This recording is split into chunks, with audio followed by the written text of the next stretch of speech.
What up, people? This is Ja Wiggs, all about the biz, also known as Jamal Augustine. Now, I am the owner of EPG, also known as EmProGraffix, and we also run a collaborative called ShoppingItLocal. Today, we are hosting an event called Network and Build, which is a networking event that bridges the gap between industry professionals and growing entrepreneurs. Today, we have a bunch of great performers and special guest speakers in the building, and we feel that this is important for community. It builds community, it builds us as entrepreneurs, and it also provides us knowledgeable information to help us in our daily lives. So if you want to be involved with upcoming events, whether you are a supporter or a patron or an entrepreneur looking to expose your brand, you can hit us up on our website at www.epgfx.com. You can contact me by email at emprographics@gmail.com, or you could ask any one of your friends about EPG and somebody will direct you my way. This event is important because not only do we show the importance of entrepreneurship, but we get to show the younger generation how we can do it and how we can uplift the community as a whole. My name's Kesha, and I grew up very quiet and not wanting to share a lot about myself. Coincidentally, I needed to learn how to speak better in front of others, and I wanted to be a better public speaker. And all of a sudden, I needed something to make me different. And so I went into our stories, the stories that we've told from generation to generation, and realized that I'm not just anybody. I'm not just a speaker. I'm a storyteller. And with those stories, I go out into the community and share African and Caribbean folktales, the stories that have morals and lessons. These are the stories that we tell to show our children their identity. We learn how to behave in our society, but we also learn how to be better, how to have a little bit of an advantage. These are the stories that gave us these lessons, and the characters are so entertaining. So I love to go out into our communities, into our schools, and show the children a side of themselves that they're not seeing every day, helping them to hold on to their pride, grab hold onto their culture, and solidify their identity. You can find me on Instagram at Talkin, TALKIN_tales, TALES. You can also find me on Facebook at Kesha Christie Talking Tales. You can also find me on my website, www.talkintales.ca or .com. So my name is Ryan Knight, one of the co-founders of the Afro-Caribbean Business Network. We work with entrepreneurs of African and Caribbean heritage, really to figure out what stage their business is in and help them grow their companies with funding or support with their sales. But I'm also an entrepreneur myself. I do run a company called Detailing Nights. So we provide mobile waterless car cleaning. So we go to people's houses or their offices, clean their cars on the spot without using water, and our plant-based eco-friendly cleaning supplies.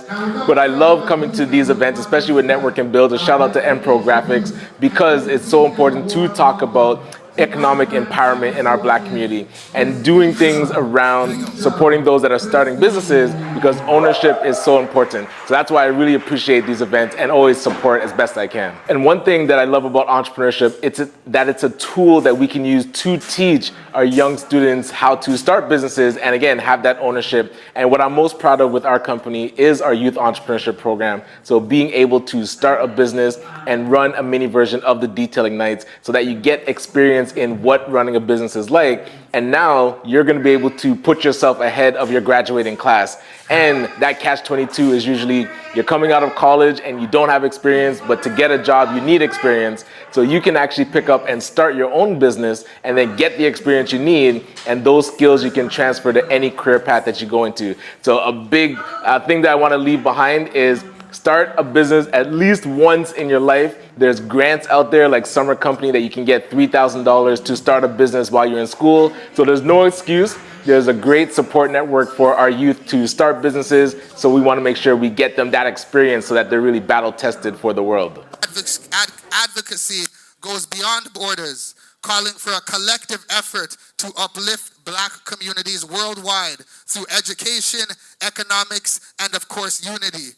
His insights tonight will embrace the principles of Pan-Africanism to achieve global empowerment. Please join me in welcoming Mr. Umar Johnson. One. Ashua, whoa. Oshawa, make some noise, black family. How y'all doing? Black power. Black power. Black power. Black power. All right. It's an honor to be in Oshawa for the first time. I've never been to your city. This is the first, and I'm sure it won't be the last. Today, because I have a keynote prepared for tomorrow at the Jamaican Canadian Association at 5, I wanted to use this time mostly to give you an opportunity to ask me anything that you like. But before we begin that Q&A, I do want to say a couple of things because I've never been to your city before. The school psychologist in me demands that I forewarn our parents against getting our African children in Canada prematurely evaluated for these mental disorders. You are helping them destroy our children with your thirst for white people's labels. I don't know what it is about black parents that has you thinking that if you get your child classified with a learning disability, that's somehow going to help them. It doesn't. It does help them fast track your child into the school to prison pipeline, or the preschool to prison pipeline, or the psychiatric medication to prison pipeline. Slow down. Most of your children who you believe have learning disabilities, they do not have learning disabilities. They have lazy disabilities. And because you are too lazy to make them try harder, you cop out to the disability. Stop doing that. If you don't have a bookshelf in your house, don't come to me looking for a learning disability classification. If there's no silent study hour or reading hour in your house, don't come to me looking for special education supports. The irony of the so-called learning disability lies in the fact that our ancestors often taught themselves how to read under punishment of death with no teacher and no special education program. So help me understand how 200 years later in Oshawa or Nova Scotia or Toronto or Montreal, we have black children who can't learn without special help. Understand something. If I were in charge of the education system in Canada, we wouldn't diagnose the children, we would diagnose their parents. Because what I find in my work is that the problems of the children are normally sociologically passed down from their parents. For example, I've had parents tell me that I know my son has a reading disability or a math disability or a comprehension disability because his grandfather received special ed services and his father received special ed services and his older brother received special ed services. And I have to correct those parents by saying special education only been around about 50 years. It is not a genetically transmissible disease. And then they asked me, so how do you explain how all these generations of people in our family have the same problem if it's not inherited? I said something is inherited, but it's not inherited genetically. The reason why the grandfather had trouble learning how to read, and the father had trouble learning how to read, and the big brother had trouble learning how to read, is because the father was a victim of poor parenting, and the big brother was the victim of poor parenting, and the grandfather was a victim of poor parenting. In other words, you have an intergenerational issue of failing to challenge our children to achieve academic excellence. My name is Farley Flexnoo, and I'm here at the Network and Build event featuring Dr. Umar Ifatunde, put on by MPG Network. This was an amazing event, an opportunity for black people to gather, talk about business, talk about parenting, talk about families, talk about collaboration, talk about how we move forward as a unified front from a collaborative perspective. Some of the highlights for me were not just the entertainment, but a tremendous performance by Zamkanto, who provided a beautiful piece on Africa itself.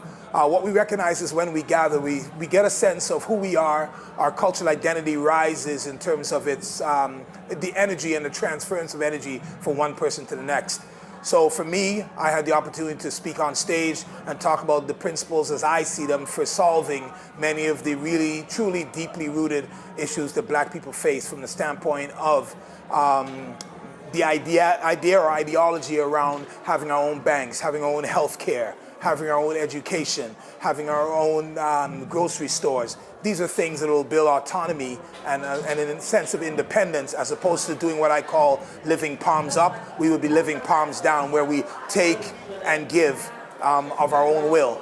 So at the end of the day, it's about the true definition of freedom, the true definition of Pan-Africanism, and how we can take Pan-Africanism to a level where it speaks to the independence of black people, it speaks to our heritage, it speaks to that fact that we're kings and queens, and speaks to the fact that we support the motherland without leaving other places, but being part of the motherland, whether you were born there or not. I always tell folks, when we gather, the next step is to, first thing, meet somebody new.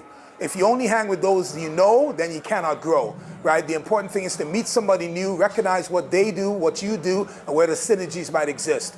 The second thing is to establish a network and a follow-up by the organizers to allow people who attended the event to connect in one portal where we can start to have regular meetings to support each other's businesses, support each other's ideas, and also criticize each other's ideas, so that we're all growing and learning from one another.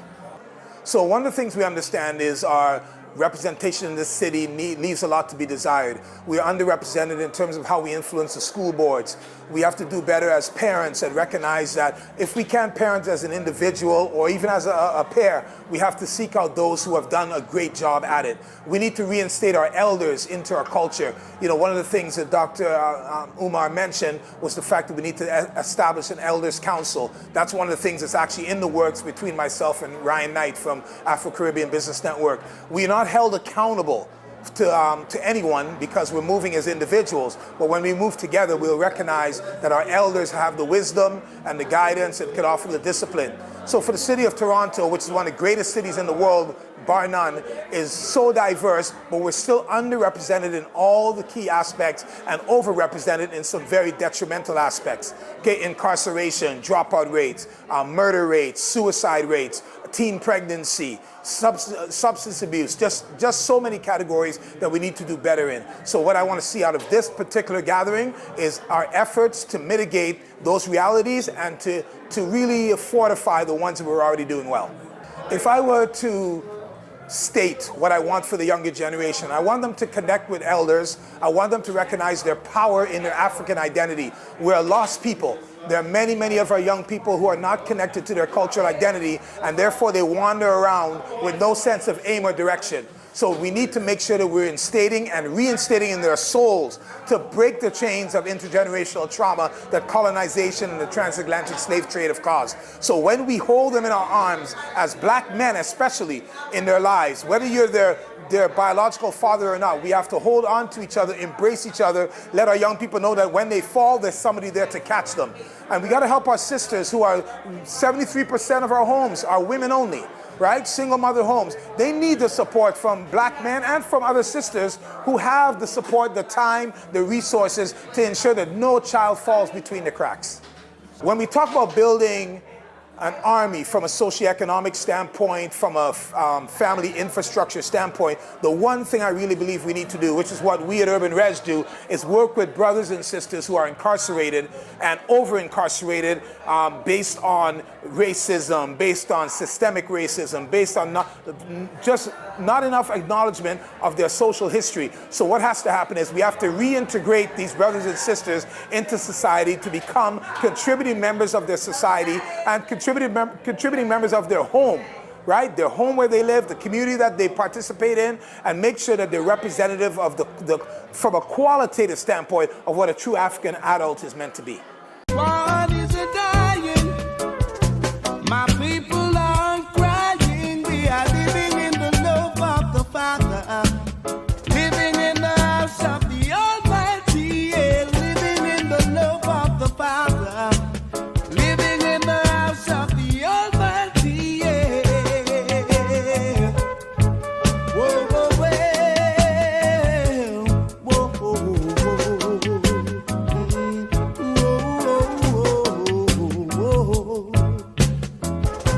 The days of destruction will never be.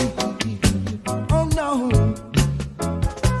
not unto a wise man who will see. Yet the fool thinks he knows it all. Here comes later, he stammers and falls. He goes down for a reason. Jack is giving him a beating to the back.